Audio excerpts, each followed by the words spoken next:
Hi, it's Phil Walker, and here's today's tip for how to save money in California workers' compensation. How's your sex life? That's one of the big questions that goes on in California workers' comp these days. Why?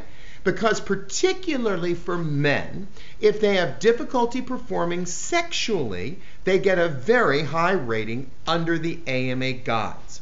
How many of you have had this case? A man in his 50s or 60s lifts something heavy at work, he injures his back, and then he claims that he's not able to have the erections that he used to have before the injury. And trust me, they always claim that before the injury, they were a regular Italian stallion. But since the time that they had the injury, the big boys just aren't coming around like they used to be. Now, ladies, I'll let you in on a secret. As men get older, their sexual functioning decreases. Now, I know that's not true for any of the men watching this video email, but I've heard that from people that I know. How does a doctor rate sexual dysfunction? Well, here are the three classes, and if you take out your AMA guides, turn to page 156, table 7-5. This is 0 to 10% whole person impairment, and this is for men. Sexual functioning is possible, but with varying degrees of difficulty of erection, ejaculation, or sensation. Class 2. Sexual functioning is possible with sufficient erection, but with impaired ejaculation and sensation. And that'll get you 11 to 19% whole person impairment. And then class 3, 20% whole person impairment, no sexual functioning is possible. And in every case I've seen, the claim is the man had full and constant erections prior to the work injury, and ever since then, he's not able to get the erections that he used to have. And he either gets 10% or 19% for it. Now, how do you deal with these claims? The first thing you do is you open up the AMA guides and you turn to page 156. Because there are a series of tests that are listed to be performed. Now, they're written in medical gobbledygook. Let me tell you what the text says, and then I'll tell you what these tests involve. And let me just say that what I'm going to describe, this is for mature audiences only. So if you've got any children who are watching this video email, shield their ears and their eyes, because particularly, gentlemen, you'll get this. It's just too horrible to describe. So here's the quote. Objective techniques which are useful in evaluating penis function include, but are not limited to, penile tumescence studies, Doppler ultrasound penile blood flow evaluations, dynamic cavernosometry and cavernosography, and angiography. Now, if you're like me, that's nothing but a bunch of medical gobbledygook.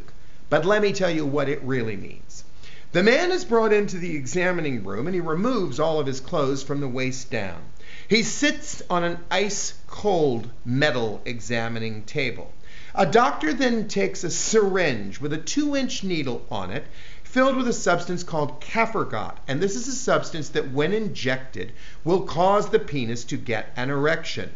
The doctor plunges the syringe into the penis, and then after the penis becomes erect, he takes a tuning fork and he strikes the tuning fork and he places it at the base of the penis and then puts an ultrasound machine over the top so he can see if the waves of liquid are flowing correctly in the penis. And you'll remember from high school biology that a penis is like a submarine, and the way it becomes erect is liquid blood flows into it and makes each chamber full, and that's how you get an erection. Now, most doctors don't tell their patients they need to undergo these tests to get this rating. So how do you use it? Let's say you have an unrepresented injured worker. You call him up and you say, "Hello, Mr. Smith. How are you today? Mr. Smith, I understand that you're claiming the big boys aren't with you like they used to be, and you want to get some impairment for that. Has anyone told you what tests you'll need to undergo for that?" And then you read the medical gobbledygook. It'll be meaningless to him. And then you say this, Mr. Smith, do you know what that means? Well, here, let me put it in layman's terms. And then you give a vivid description of the tests that will be performed. At that moment, one of two things will happen. You will either hear a gasp on the other end of the line, or the phone will drop out of his hand. And usually what will happen at that point is he will come back and say, you know, I don't really want to pursue that claim. I'm feeling a lot better. Pretty good way to solve a sexual impairment rating. And if a doctor gives you a report and claims there's sexual impairment and he hasn't done the test, write him and ask him to do the test, because the tests are specified in the guides in order to be able to give this rating. That is your 2-minute tip on how to save money in, well, it was a little longer than 2 minutes, okay? But it was sex. Everybody would listen to a longer video on that. That's your tip on how to save money in California workers' compensation.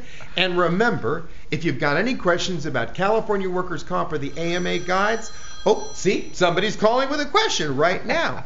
Here's all you need to do. You can always reach me at phil@AskPhilWalker.com, my website www.AskPhilWalker.com, or 877-774-5550. And remember, whenever you've got a question about the AMA guides or California workers' comp, just ask Phil Walker. I'll see you soon.